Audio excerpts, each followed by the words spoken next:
Assalamu alaikum wa rahmatullahi wa barakatuh. For those of you who have joined us on Zoom and also YouTube, we will be starting in about 2 minutes, inshallah. So we've started early just to allow people to enter the spaces, inshallah. So Hussein, in the meantime, hope you're well. Were you there for the archery session, Hussein? Just want to know if you were there for that.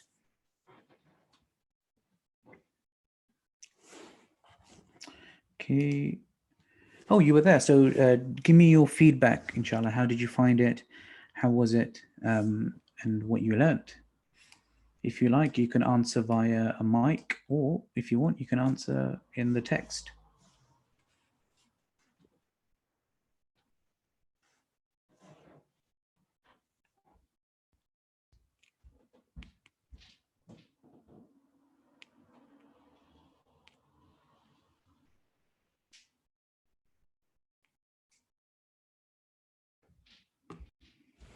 If you want, you can answer in the text. Okay, Zahra. Oh, mashallah. Well, welcome, Zahra. Assalamu alaikum wa rahmatullahi wa barakatuh. Alhamdulillah, I am well. There is a surprise I've got for you, Zahra, and for everyone else as well. We will, inshallah, get started with that soon. So we are going to take a few minutes waiting for people to join us, inshallah, and then we will get started. So in the meantime, I'm just going to share my screen so you can see that as we're waiting, inshallah.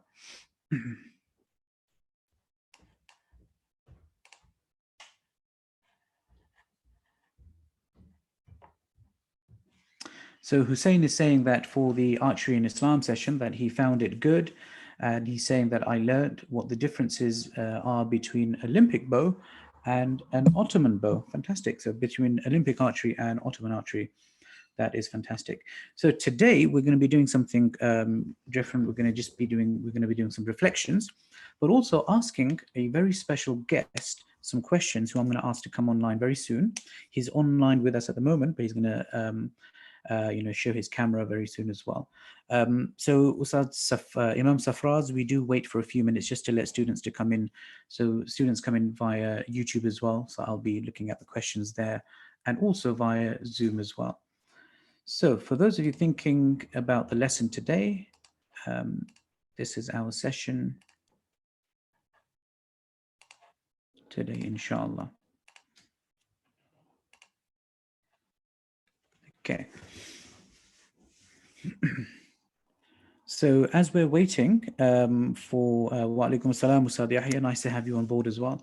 So as we're waiting, I just wanted to very quickly go over a few things from our previous session. And the only reason going through this is obviously as a reminder, but also give everyone else time to join us as well. So if you remember, there's 3 different types of fasts.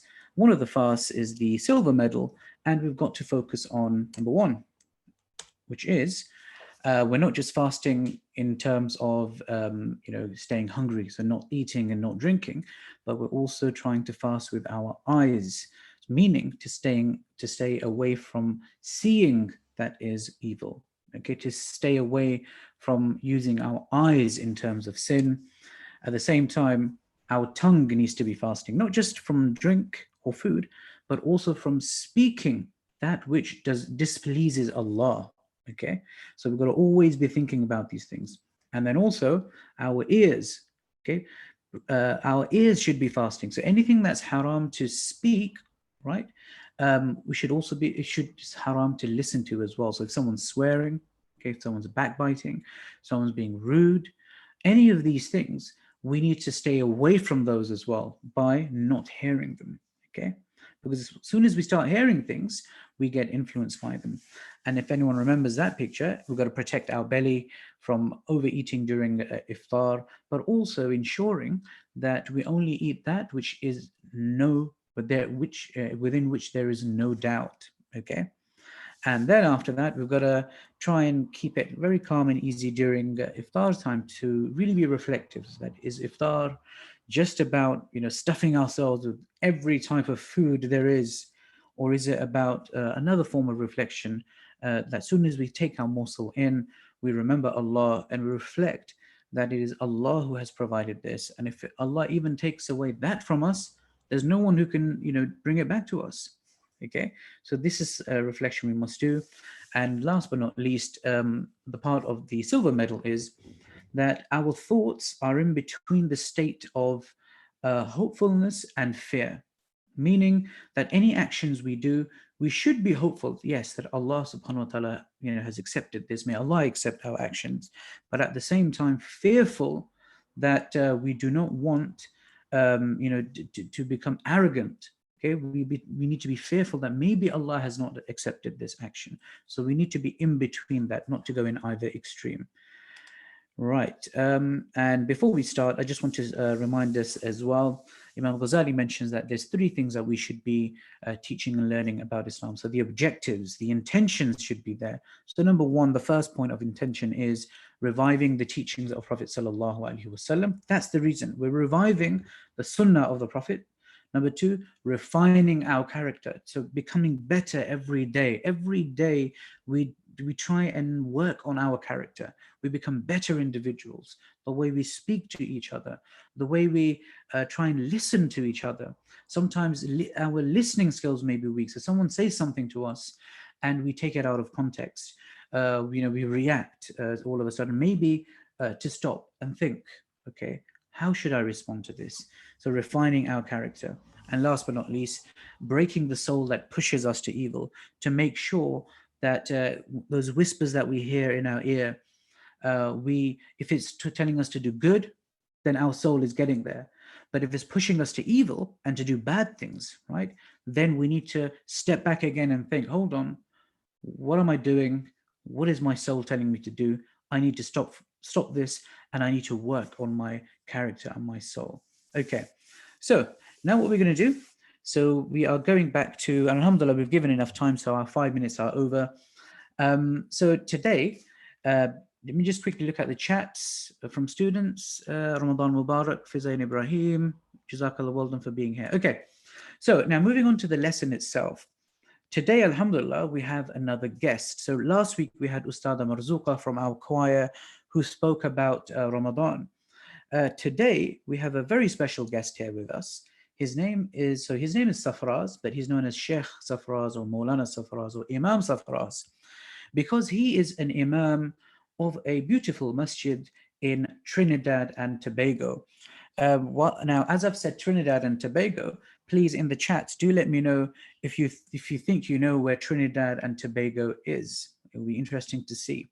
So Imam Safraz, he's not only an Imam in Trinidad, but he's also a good friend of mine. And we were classmates when I studied in Darul Uloom in Dewsbury. We were classmates for around, I think, 7 to 8 years. So we studied together. And Imam Safraz is a very kind soul. And mashallah, he has joined us today. So I'm going to stop sharing my screen and I'm going to ask Imam Safraz, inshallah, if he would like to turn on his camera so you could see him. So we'll be asking him some questions, but at the same time, he will also give us a bit of a reflection, even a short amount of time. So you can ask him any questions that you like.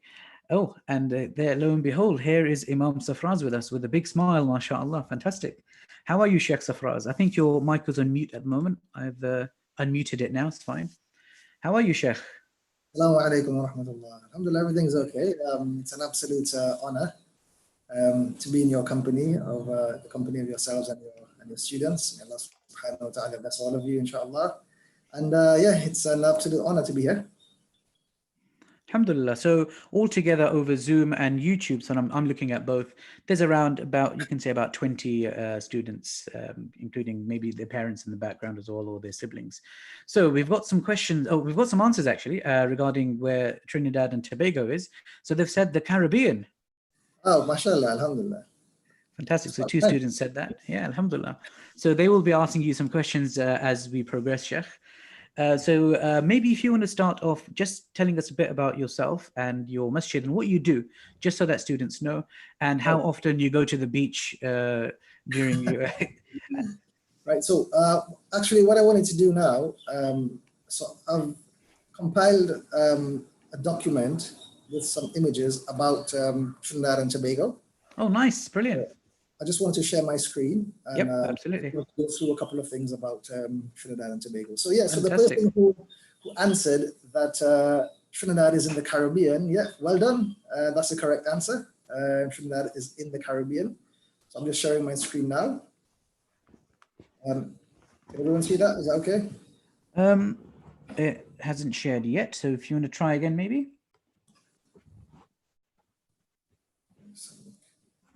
So I'm sharing screen now. Right there. Okay. Oh, yeah, it's working now. Right. So so that basically was the correct answer. Trinidad and Tobago is in the Caribbean. And actually, when we started in Dewsbury in 1997, I would say most of the students of that time didn't even know where Trinidad and Tobago was. Yeah. But they were only able to link the connection when they heard about Dwight Yorke, who at that time was playing for Manchester United. Mm-hmm.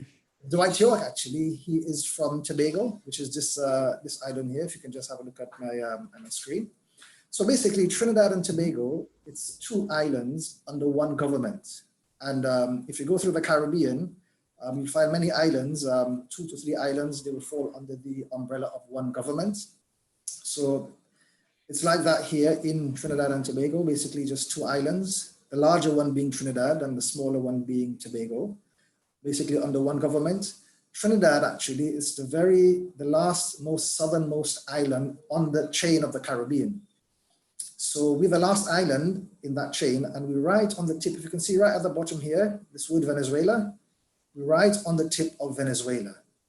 Also here as well, where it says Dragon's Mouth, this small piece of island you can see jutting out, a small piece of landmass jutting out. This is the starting of Venezuela. So we're actually very close to Venezuela. This is the capital here, Port of Spain. So from the capital, on a clear sunny day, you can actually see Venezuela. That's how close we are to Venezuela. Have you been to Venezuela, Sheikh? Yes, I have been to Venezuela. I've visited on a few times, yeah, a while back. It's a lot different to Trinidad, actually. So basically, we are English speaking in Trinidad and Tobago. But when you look at the map on a large scale, we're surrounded by a whole sea of Spanish-speaking countries. So just on the tip of South America, so there's Venezuela, then you go across, there's Colombia, and most of the countries in South America, they speak Spanish, with the exception of Brazil, where they speak Portuguese.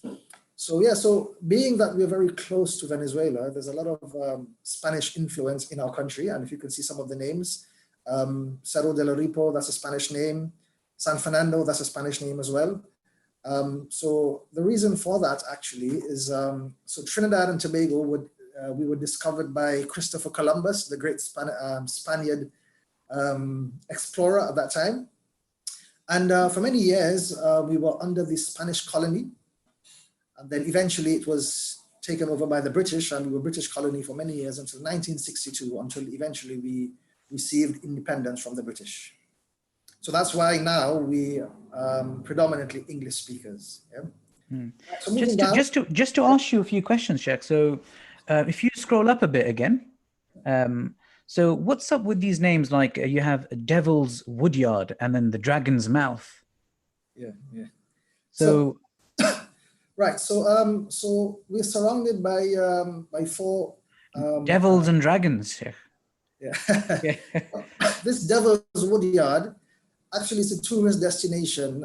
It's part of the forest where they've made it into a bit of a tourist destination. Okay. And they've just given it that title, Devil's Woodyard. Nothing to do with any devils or dragons. Okay. And where are you? Where do you live on this island, and where is your masjid? Right. So could you see this this name here, Chaguanas? Yep. Yeah. So that's where I reside. And the mosque that I'm the imam of, it's in the capital city here, Port of Spain. Ah, okay. So in between the two, it's like about a 15-minute commute. Okay. It's not too bad. Mm-hmm. And the airport is just not too far from where I live as well. You see the small plane there. Fantastic. Yeah. So the capital city is in the northern part of the island. And we've got this northern range. It's a huge mountain. I'll show you some pictures as we go along. Brilliant. One more question, Ustad Sheikh Safraz, is I can see in Tobago there's a place called Plymouth. Yeah. So I can't remember whether it was Martin Luther King or Malcolm X who once said, "We didn't land on Plymouth Rock. Plymouth Rock landed on us." Was it regarding that Plymouth? No, it's not regard. Actually, these names, these are the remnants of the British colony right. while we were ruling Trinidad. Okay. So currently in Trinidad, you will find a combination of Spanish names and also British names. Each basically colonizing power left their mark on the country. So if you go over to Tobago, this island here, you can see this name Charlottesville. I think that's a British name. Scarborough as well. I think there's a Scarborough in England, in UK. Yep, absolutely. As well. And you know, when you go through some of the names of the places and the cities and also the streets, there's a lot of Spanish remnants and also British remnants as well. Perfect. Jazakallah, Sheikh. That's brilliant. Yeah. So I'm just going to scroll down a bit here. So, right. So this is a picture of the national flag of Trinidad and Tobago. Our national colors are red, black, and white. Yeah. Red signifying fire, black signifying the earth, and white signifying water. Nice. Those three elements. Yeah. Mm-hmm. And moving a bit further. Why? What's the significance with fire? I'm not too sure actually. I think they wanted to put you know, something that you know, that signifies power. I think it was. Sure. Yeah. That's the reason why they put fire, earth, and water. Mm-hmm. I think that was the concept behind when they were coming up with the national flag. So the flag basically was formulated in 1962, after we got independence from the British. Before that, we were basically under the British flag. So in 1962, we came up with our own flag, our own money, and basically we were independent from the British. And just to add in, Imam Safraz, one of our students, Zahra, is saying white is water around black, which is earth like on the map, ? Why is it like that on the map? No, she's just saying white is water around black, which is earth like on the map. Yeah, of course, because it's an island, and definitely we're surrounded by water. So this basically here, it's a picture of the capital city, Port of Spain, and as you can see, the mountains in the backdrop. This mountain is known as the Northern Range. A very beautiful place. You know, there's during the dry weather, as we are in now. There's a lot of hikes that takes place. You know, those of you who are, you know, very fond of the outdoors, like I know Sheikh Hamid is, a lot of hiking destinations. And normally at our mosque, during the dry season now, we normally do like 2 or 3 excursions. We go on 2 or 3 hikes for the members of our Jama'ah. And it's a very beautiful place. It takes you from one point and you hike over the mountain, and then you come to the beach on the other side. So on this side here, this is the capital city. And on the other side of the mountain is the open ocean, which is known as the Caribbean Sea. MashaAllah, it's so beautiful. A lot of hiking trails that go through the mountains, and it takes you to the other side, and you can come down into a beach. Yeah? So Sheikh Safraz, you've mentioned the hiking and climbing. You haven't yet mentioned cycling. Are there any cycling routes in Trinidad? As well, yeah. In Trinidad and Tobago, we've actually got like about 2 or 3 cycling velodromes, and 2 of our national cyclists, they were in the last Olympics, and I think the last one of them actually got a bronze medal in one of the events, the cycling events. Oh, mashallah, fantastic! Yeah. So cycling is quite large down here as well, and the 2 national events which take place, one in Trinidad and one in Tobago. So if you're interested in being part of that, by all means, you're most welcome to be part of that as well, inshallah. Brilliant. Fiza and Ibrahim are asking you a question, Sheikh Safraz, is have you ever been hiking, maybe up that mountain? Yeah, like I was mentioning before, so every year, about twice for the year, we do like two hiking excursion trips with our mosque, and we take members of our Jama'ah, and we go on a bit of a hiking trip. Yeah, so just, you know, to enjoy the nature, you know, to explore the beautiful creation of Almighty Allah. I'm very enjoyable. Alhamdulillah. Most welcome to to be part of that when you visit here, when you visit us in Trinidad, inshallah. And Zahra's asking whether you've been to the velodrome. I actually haven't visited the velodrome myself, but I drive past it every day. Okay. But I haven't had the opportunity of actually going on the inside to see what it's like. It's a new building that just came up recently. Sure. So they're just using it now for their cycling meets and their cycling events. Yeah. Sure. So I just wanted to point out one thing on the map here, the map of the capital city. I'm pointing to a blue building here now, right? Just behind that building, that's where the mosque that I do imamate at. Actually, I was supposed, it just came to me now, I probably should have put a picture of the mosque as well. I can probably do that at another time, inshallah. So just behind this blue building, the mosque, that's where it's situated. And this basically is the main mosque for the entire capital city of Port of Spain. Wow. Yeah. And it's in close proximity to the port. So a lot of the cruise ships that come in, when they dock, there's, some of them, because of their Muslims, the Muslim background, they come to the mosque to offer their salah, and especially on the day of Yawm al-Jum'ah as well. It reminds me, Sheikh, of the very first masjid of England, which was in Liverpool, which was also near the docks. The docks, and that's where Abdullah Quilliam was, and Fatima Elizabeth Cates, rahimahumullah. They were both there, and many Muslims, when they used to dock at Liverpool, they used to visit that mosque because that was the only mosque at the time. So yeah, it's kind of similar kind of locations in that sense. And it is actually a unique position to be in, because a lot of Muslims, when they come off these ships, surprisingly enough, the first place that they look for is a masjid. Yep. We've had visitors from various different places around the globe. We have when they dock at the port, and they ask, and they find out where the mosque is, and they come down to visit us. And sometimes they're Spanish speaking, sometimes they're Indonesian speaking, Malaysian speaking, English speaking. So alhamdulillah, it's a nice position to be in, because you've got your doors open to welcome your guests as well. Yeah. And as you're scrolling down, Sheikh, you can continue doing that. Students asking, I think it's Fizza, is what's the name of your masjid? So the name of the mosque is the Jama' Masjid of Port of Spain. Jami' Masjid of Port of Spain, Jami' meaning the capital mosque, or the main mosque in the capital city. That's basically the name of the mosque. Yeah. Jazakallah. And you've answered the question of the meaning of it as well. So that's great. Right. So the picture we're seeing here now, this is the capital of Tobago. So basically it's two islands, but they've each got their own capital city. The capital city in Trinidad is Port of Spain.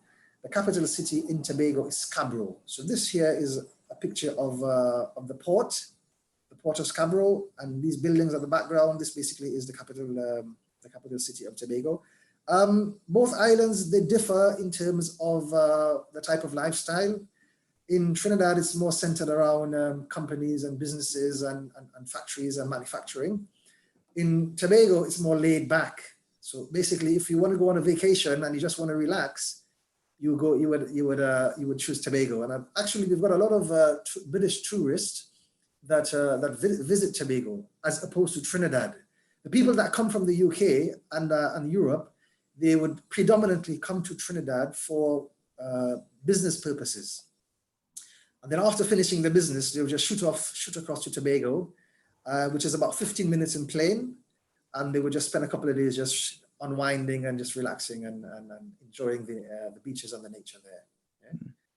So I'll just scroll down a bit. So this is what you're seeing here now on the screen. This is our national bird, the scarlet ibis. Yeah, so there's a bird sanctuary.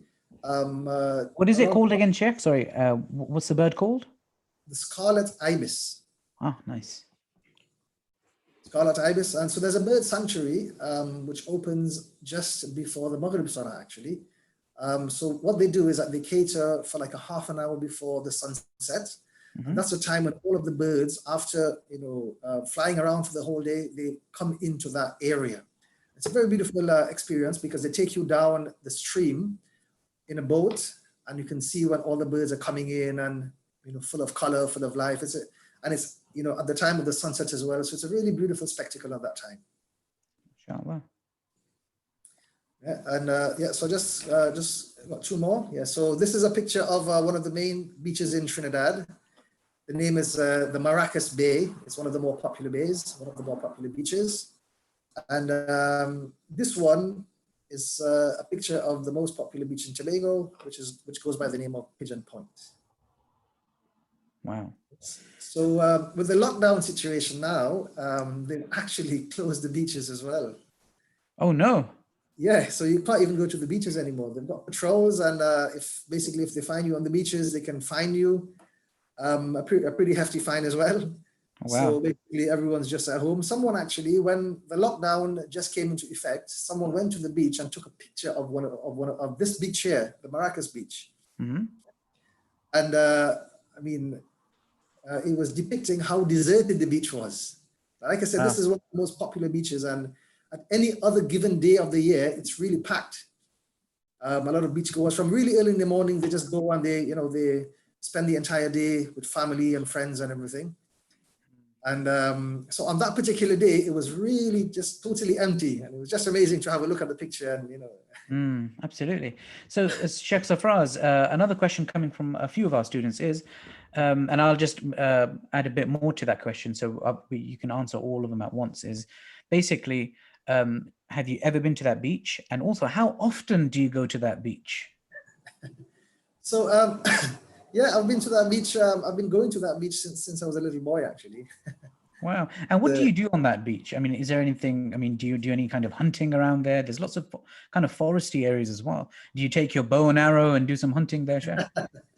Well, people down here, they are into hunting as well. And they've got a hunting season. So it's like an open season where you're allowed to go hunting into the forest and all that. So yeah, the people down here, that's one of the hobbies here as well. I personally haven't actually been, but yeah, that's a hobby as well. So when you go to the beach, normally we just go with family, friends. Probably we might just pitch a tent. Some people they would carry their cooking utensils. They would cook a nice meal on the beach, enjoy the water, enjoy the meal. And there's a lot of halal food outlets on the beach as well. Wow, mashallah. You could probably purchase, if you don't want to cook on that day, you're just feeling a little bit lazy, you can just go up to the beach and you can purchase a nice meal. One of the delicacies, it's a bake. It's like a fried bread, and they put shark meat in there. So it's called bake and shark. Yeah. Mm-hmm. And it's a really nice delicacy because they've got all of these nice condiments and nice sauces and everything that goes on top of it. So that's really popular here. So you can get a nice sandwich, a bacon shark sandwich, for about 3 or 4 pounds. Mm-hmm. And that basically fills you up as well. So yeah. And then on the beach as well, you can play your sports, you can play football, cricket, you can do fishing as well. Yeah. That sounds like a very fun beach, and especially with such beautiful scenery. We've got some more questions, Sheikh. There's a question here saying, I think some of them you've already answered, like how was it at the beach and how did you feel? And then someone saying, Ustad Hamid, you should go. Yes, inshallah. And then Fiza is saying, we should all go after this lockdown. And many students agreeing. And Hussein is saying that no one will be able to go there now because the world is in lockdown. And I've just had a request now from Fiza and Ibrahim. Ustad Hamid, can you make a madrasa trip to Trinidad and Tobago? By all means, you'll be more than welcome. Inshallah, definitely. And we'll be able to see you live, inshallah. Some of the schools in the UK, they do an excursion to the Caribbean, to some of the islands actually. During the summer vacation, I think they organize an excursion and they do a trip to one of the islands actually. I've seen a lot of them in a lot of the different islands as well. And what I've actually seen a lot of is during the cricket season, which is now, some of the schools which are heavily into cricket, they come touring with their cricket teams. Some of them will come touring with their under 15 squad. Some of them with the under 18 or the under 17 squad. And then they go around to a lot of the colleges and the schools here in Trinidad and Tobago, and they would have these cricket matches and these tour matches. So that's what they into as well. That's fantastic. And on that point, I remember you are also a cricketer, Sheikh. Do you want to maybe share that with the students?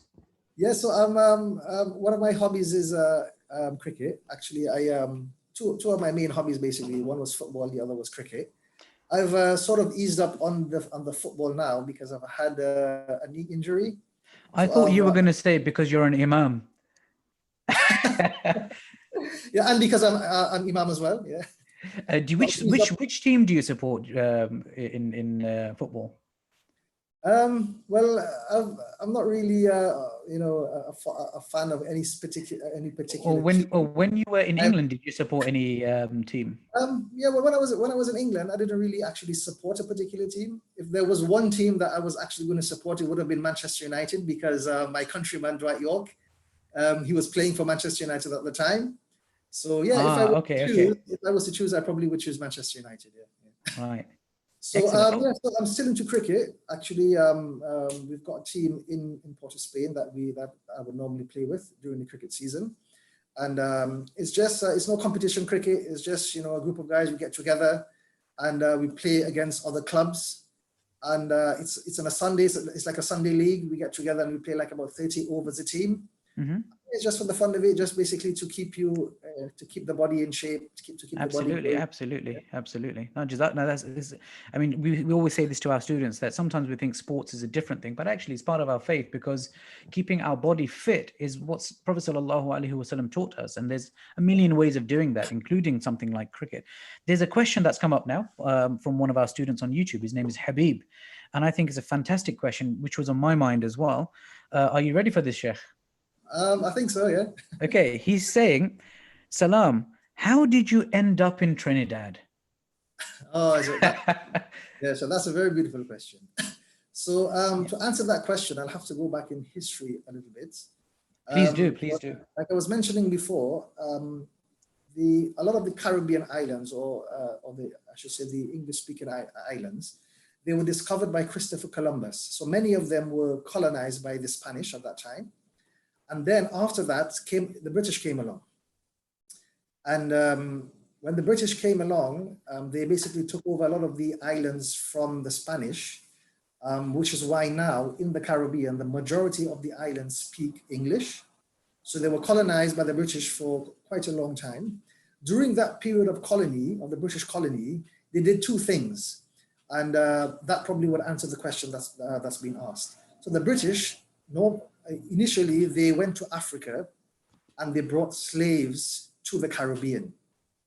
Well, that's the first thing that they did. So obviously, if you go through the islands of the Caribbean, it's a very rich, fertile land. So many of the islands of that time, they were very heavy in agriculture, in sugarcane and coconuts and many different crops, rice and everything. They were very heavily involved in that. So when the British took over, the British people, they didn't have it in them to go and work the fields. So they obviously needed people to come in to attend to the crops and to the fields. So the first thing that they did was that they went into Africa and they brought these slaves to attend to the crops, the large plantations of sugarcane and bananas and coconuts and what have you. So that's the first thing that they did, which resulted in a very high population of people here now in Trinidad being of African descent. So that's the first thing. And then eventually, after some time, slavery was abolished. So the next best option was that the British colonizing power at that time, they went into India. And they got they got a lot of people from India, which came to Trinidad under the umbrella of indentured laborship. So what that actually means is that they made a deal with these people in India that you come and you work for us for a specific amount of years, and after that, we'll give you a parcel of land in Trinidad where you can basically stay over and you can live and you can start a new life in Trinidad. So that's what they did. So it was the period of the indentured laborship that our ancestors came to Trinidad. And that basically was about 140 years ago, I think it was, that our ancestors came to Trinidad. And obviously when our ancestors came to Trinidad, at that time, India or the subcontinent was all one. So what we know now as India, Pakistan, and Bangladesh, at that time it was all one. So a lot of our ancestors came from that particular subcontinent, and we really can't tell what part of that subcontinent we came from. And because it's been so long, our initial ancestors that came, they came speaking the actual language of India. of that particular colony that they came from in India. Mm. But as the generations went along, I think now we are on the 8th or the 9th generation. As the generation went along, the language became lost. And not only that, but the knowledge of our links in India, whether be it India, Pakistan, or Bangladesh, all links also became lost. So currently, if you ask anyone in Trinidad, both from Indian descent and African descent, if you were to ask either of the both parties what part of India they're connected to, or what part of Africa they're connected to, they can't tell you. And also, if you ask them what language your ancestors spoke when they came to Trinidad, they also can't tell you because it's been so long. And everyone now just basically speaks English. Wow, wow, what an So that's interesting basically the Yeah. story. That's basically the story of how I ended up here in Trinidad.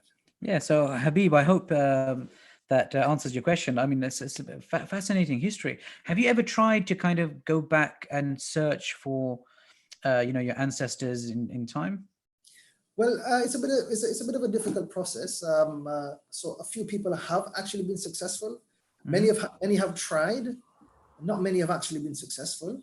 And the reason I'm saying that, Sheikh, is because it was colonized by the British, and the British were very particular in terms of data and Yeah. taking down data. So maybe somewhere in the archives. So even, with our madrasas named after Fatima Elizabeth, Yeah. and so we're currently researching her through archival sources as well. So it is very, very tough. But maybe if you can, look back in the archives, have you ever tried that? Or Well, just recently, I've been making some inquiries on my own, and I happened to come across a person that actually does something similar to what you're talking about. Okay. And, basically what he does is that he gets your family name, your last name. And so what actually happened was that when the ships came to Trinidad from India, and you're right, the British, they were very meticulous in keeping data entry. So from what I understand, in the archives in London, I think they've got a list of all of the people that came on the initial ships. So it was like about 4 to 5 ships that came initially, and they've got some type of data entry in the archives in London. So this person, what he does is that, I think he's got some link to London or something. So he takes your family name and he somehow does the research on it. And he's able to somehow link it back to the archives in London. And then from there, he can probably link it back to current link in India, Pakistan, or Bangladesh. So I've heard about it. I've spoken to him just a few times, and probably something that at a future date, I might probably explore a little more, inshallah. Yeah, and I think, inshallah, if historians in Trinidad could maybe even write a book on this, and maybe someone do a PhD on some of these links, because I think it's fascinating to find out the history of all of this and to find out where you came from, Sheikh. It would be fascinating, even because in regards to Fatima Elizabeth. So I wanted to find out, because I knew that she went abroad somewhere. So what I did was I went to the archive in Liverpool. I spent one whole day just to look at whether I could find her name on a ship record.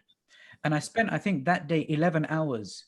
Wow. I spent 11 hours looking through every single ship record I could, using her, various variations of her name. So either Fatima or Elizabeth or Kate's, or Murray, which was her name before getting married.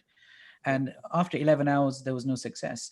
And then just last month, a historian and also a friend, he contacted me and said he's found something from a newspaper 130 years ago, that there were 3 Muslim sisters, right? Imagine 130 years ago, 3 Muslim sisters from the very first mosque of Liverpool boarded this ship called the Anubis, okay? And her name comes up as Fatima Elizabeth.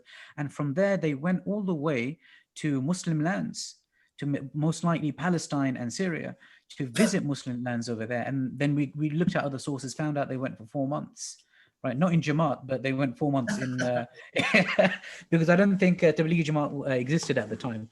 But 3 of them went to look for, to look at the Muslim sites. So I think there's definitely things there.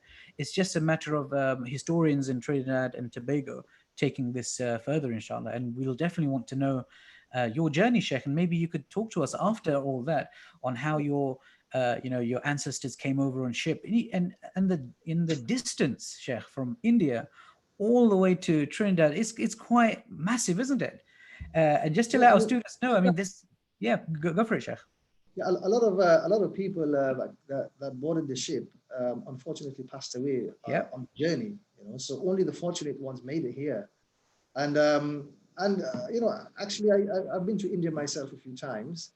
And when you go around to some of the places that probably our ancestors came from, and you have a look at the poverty and the conditions there, sometimes you say to yourself that you were thankful that your forefather, whoever it was, he got a ship with the intention of having a better life for his family and whatever.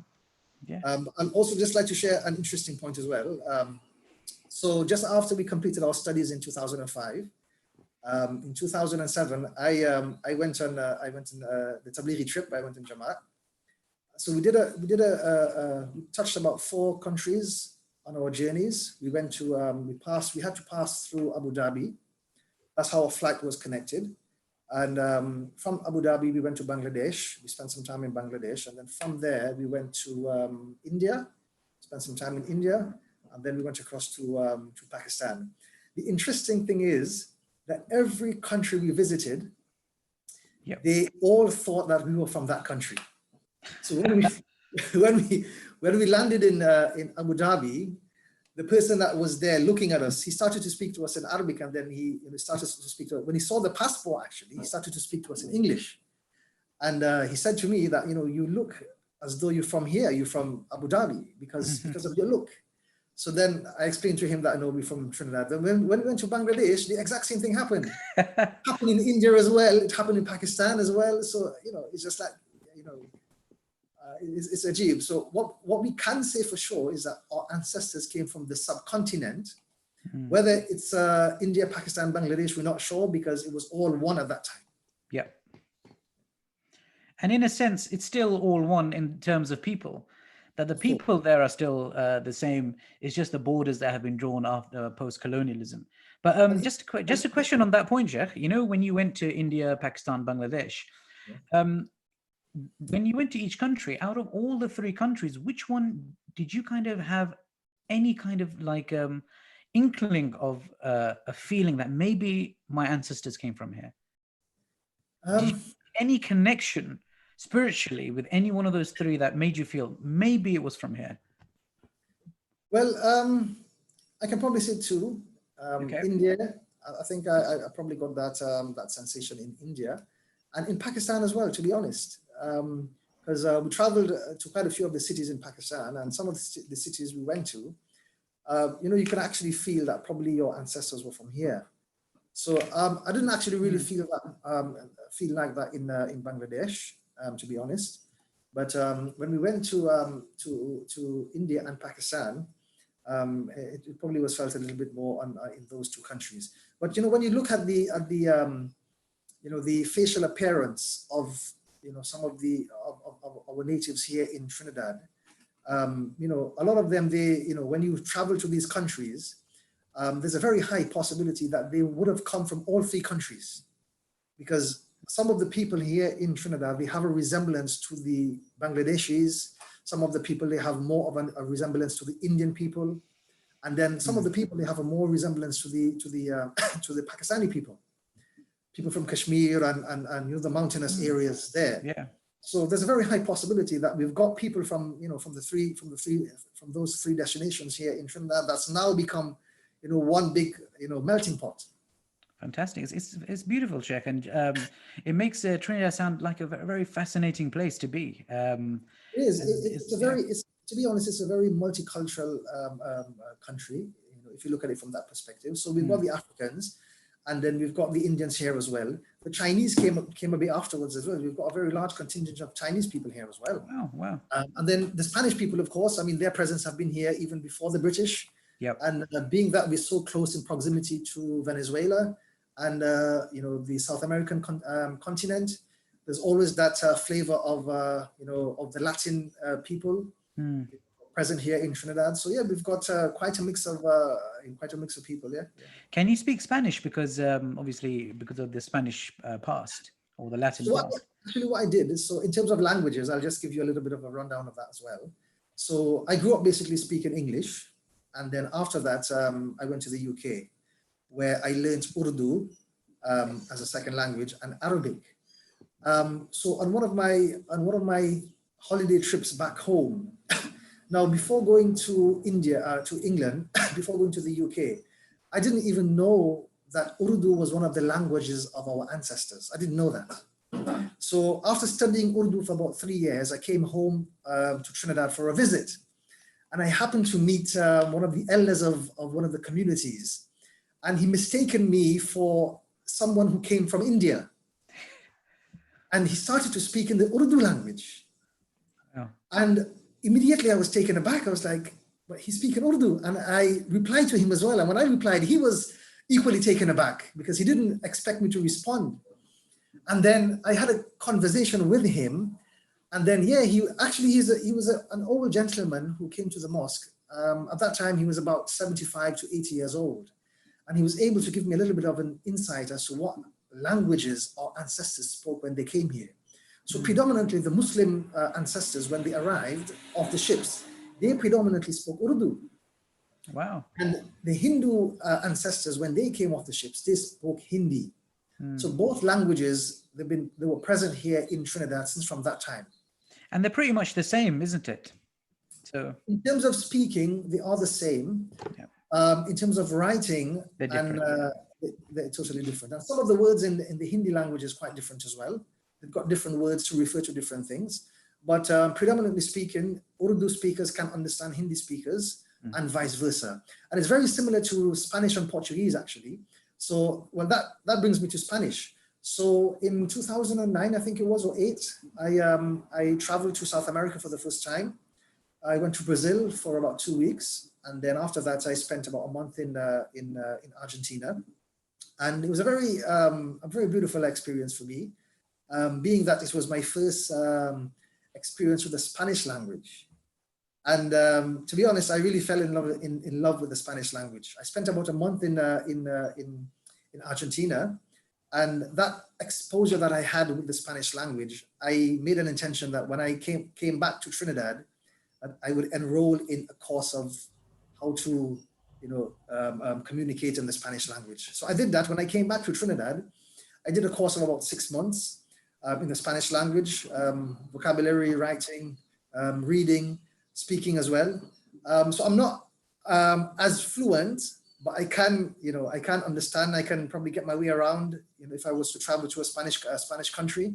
And it's a beautiful language because of the fact that it's very similar to Arabic. And if you understand the history as well, the Spanish language probably was a derivative of the Arabic language. The grammatical layout of the Spanish language is very much similar to the Arabic language. So in the Arabic language, they've got mawsuf sifat, they've got mudaf ilay, so it's very similar in the Spanish language as well. And some of the words actually in Spanish, it's actually derived from the Arabic terminologies as well. And that was mainly potentially because of Muslim rule in Al-Andalus, that there was a lot of language. I've actually I thought during lockdown, to make myself a bit more useful, I also started learning Spanish. It started a few days ago. Here's a book that I'm reading, Sheikh, if you can see that. It's pretty cool. Yeah, that's really nice, really nice. Yeah. So I've started learning just a bit of Spanish just to understand a few words here and there. But yes. Should I ask you cómo estás?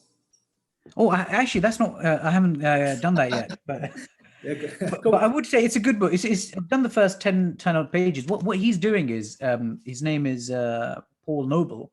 What he does is he's doing it from English perspective. Right, so what he's trying to do, so he starts with words which are already in English, and where you just change them slightly. So for instance, let me just give you one quick. Yeah. So for instance, he says anything that ends with I and C. So ik, so romantic or exotic, illogical, or so ik and al. They are similar in Spanish, but you just change them. So instead of romantic, you say romantico. Logical. Right.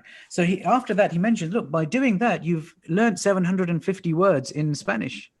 And then, so he does that in every chapter. So he's kind of doing it from that perspective. So no, he hasn't started from the colloquial, the spoken, basically. He's going from that perspective. So, So, como estás means how are you? كيف الحال? Alhamdulillah. How are you? Yeah. So if I say Alhamdulillah, that would be okay, isn't it? So the reply to that in the Spanish language is muy bien. Muy bien. Okay, interesting. If someone was to ask you como estás, you respond by saying muy bien, bien or muy bien. I think Muy I see bien. one of your students. They replied by saying bien. So yeah, so Interesting. that answer was correct as well. Yeah. Oh, fantastic, fantastic, very good, brilliant. Well done. Who was that? That was Zahra. Well done, Zahra. Excellent. Okay, Sheikh. Jazakallah for all your time. Would you like to give our students some nasiha or words of advice which could help them during this lockdown, and also a lockdown during Ramadan? So it's even more interesting. And so Sheikh, do give our students and us some advice on what you think is the way forward, inshallah, and what they can take back with them. So I'd just like to share, a short nasiha, with the students and with the viewers and the listeners. And I'll do that by using two anecdotes. Yeah? Very beautiful renditions. And in both of them, they're very important life messages that we can use for the month of Ramadan, and also in the lockdown, and also outside of the month of Ramadan as well. So I'll start off by giving you anecdote number one. So there was this, okay, so let me ask the question first and let me see who gets the answer correct, yeah?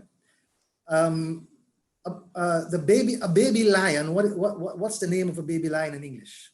What is a baby lion called in English? That's the question. Oh, someone's already given the answer. Hussein says cub. A cub, yeah, mashallah, very good. So a cub. So there was this cub which got lost at birth.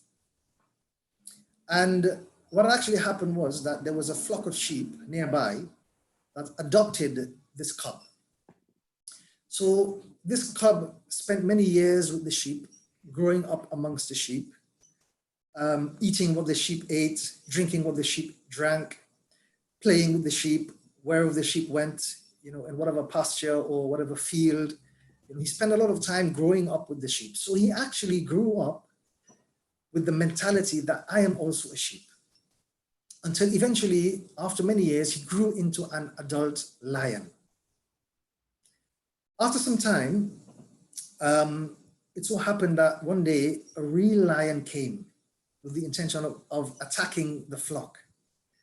And just as he was about to attack, he saw that there was a real lion amongst the flock of sheep.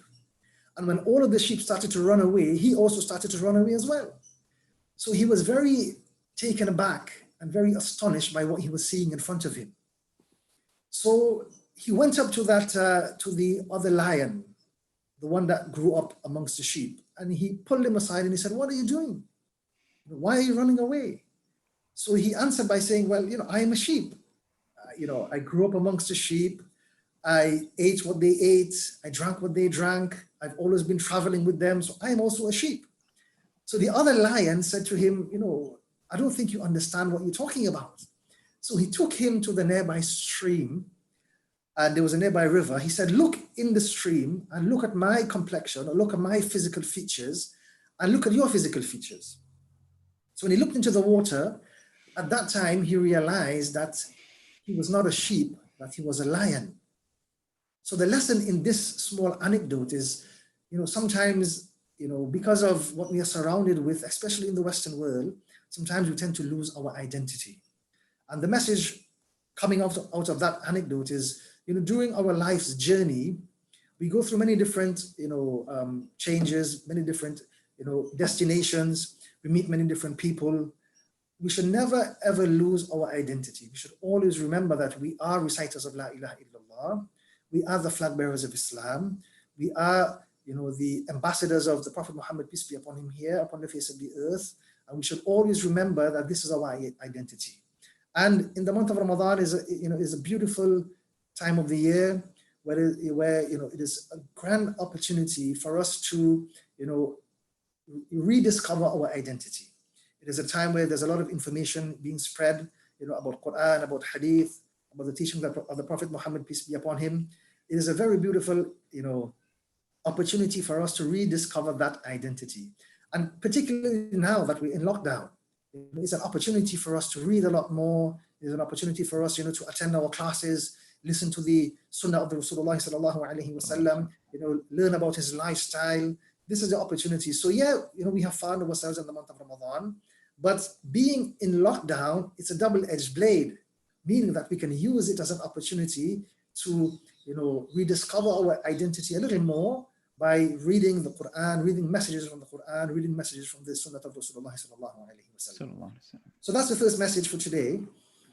So the second message I wanted to put forward comes from another anecdote.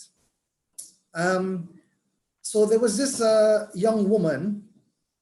She became very frustrated with life. And she turned to her mother for a source of guidance. So the mother was a very elderly woman. She was also a very wise woman as well.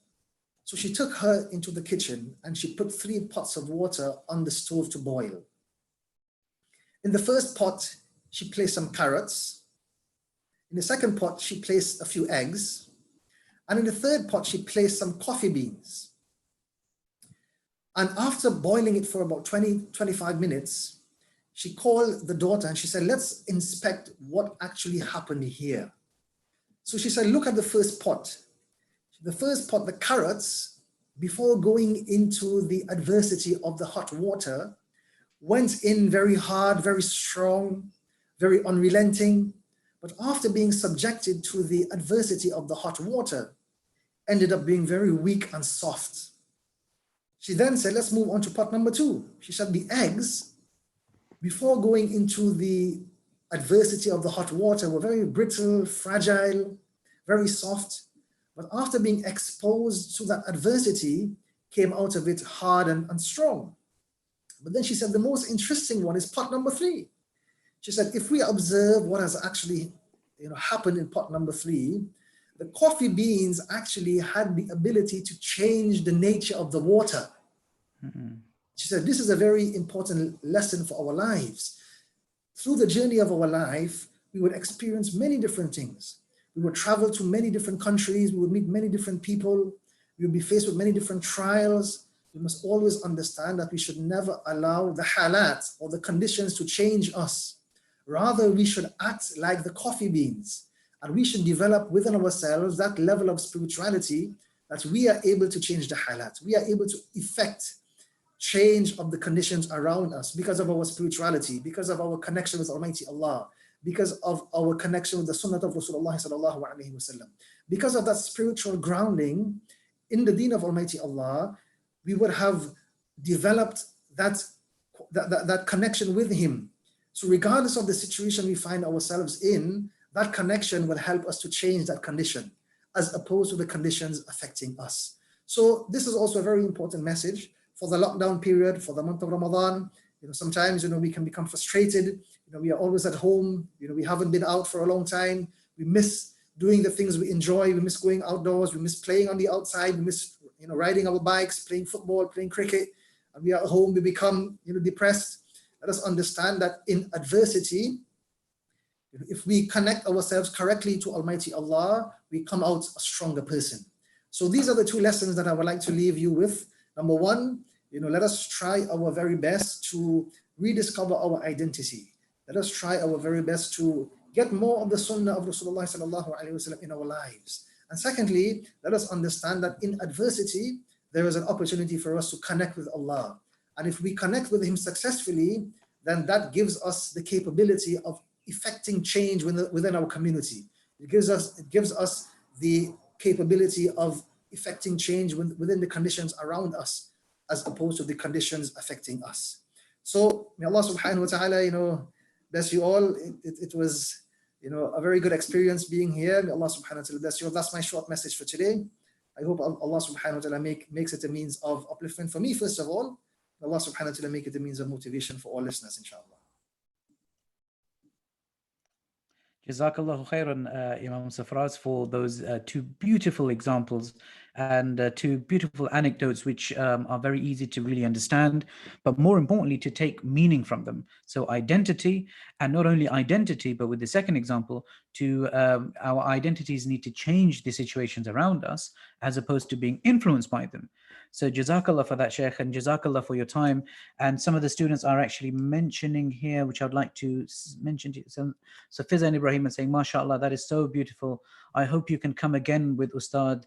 We can come to you, inshallah. So some of the students are mentioning. So I'm giving an open invitation to one and all. Whenever you are available, you can more than come down to Trinidad, and you can visit us, and we can take you around to these beautiful places of tourist destinations. And it's an opportunity for us to ponder over the creation of Almighty Allah as well. So by all means, that invitation is there. Absolutely, Jazakallah. And the Zahra saying, I loved this session, Imam Safraz. So Jazakallah for that, Sheikh. Jazakallah for coming here once again and giving us your time. I remember you were only going to be with us for about 15 minutes, but if you look at the time now, Sheikh, it's actually come to the end of our session. So Jazakallah for that, Sheikh, for giving us your extra time. I hope after lockdown you can come to FEP. Yes, inshallah. So when Imam Safra, Sheikh Safraz is over in England and he's here over the weekend at some point, we'll be more than happy to bring him over, and then you can meet him in person. You'll be able to see him live. In the flesh, inshallah. Okay, Jazakallahu khairun for that, Sheikh. Keep us in your du'as, inshallah. Inshallah. Jazakallah, Sheikh. We won't take too much of your time. Assalamu alaikum wa rahmatullahi wa barakatuh. Alaikum assalam wa rahmatullahi wa barakatuh. Brilliant.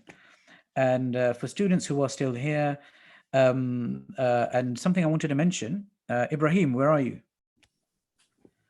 Ibrahim, are you there? Ibrahim. Ibrahim, I just wanted to say that, oh, Ibrahim is there, cool. I was very much inspired by your haircut, a few days ago, that I decided to, oh yes, Zahra, this is same as well. So same thing I'm talking about now. So I was inspired by Ibrahim's haircut, and I decided to follow his footsteps. So Ibrahim, can I bring you on the camera, please, just to see how, what you're doing at the moment? I'm going to promote you as a panelist, bring you live. Oh, Zahra seems to have got the. We can't start our video. Why not? It says okay, I'll sort that out now. So let's change that. Okay. Go on, Ibrahim. Whoa. Yeah, it's pretty much grown. It's grown now, yeah. It doesn't look good anymore. It looked better a few days ago. Yeah. Are you thinking of like converting back onto the older hairstyle? Yeah, I like the older hairstyle. Which hairstyle? You want it shaved or you want it long? I want it shaved and long, actually. Okay, so what I'm going to do, Ibrahim, Jazakallah for your haircut inspiration. I've actually gone with the same hairstyle now. Would you like me to share it with you, Ibrahim? Yeah. Okay, cool. Here we go. Are you ready for this, Ibrahim? Yeah. Cool. Oh. Oh. What's so funny, Ibrahim? I went for the Ibrahimian look. Yeah. So this covers my hair now. This protects my head. But other than that, this is what I've done. And this is the first time I've done that other than Umrah. So there you go, Ibrahim. Jazakallah for the inspiration, and Jazakallah for the beautiful haircut that you had, that I decided to follow in your footsteps. How do you feel about that, Ibrahim? I feel very like your twin. Oh, fantastic, fantastic. You feel like my beardless twin. Fantastic. And someone's, Sada Teba has mentioned that on YouTube as well. So yeah, so you're my beardless twin. Fantastic. That's great news, mashallah. Just say you grow your beard, yeah? Yeah, I'll grow my beard. Yep. Right.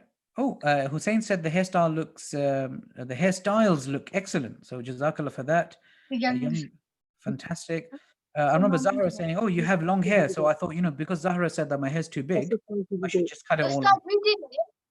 I did the front part until there, and then Ustada Teba did the back part.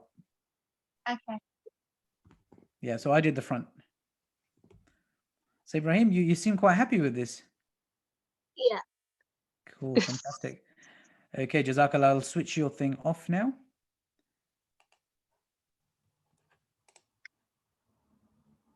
Okay. So so we've come to the end of our session as well. It's now for 4:03.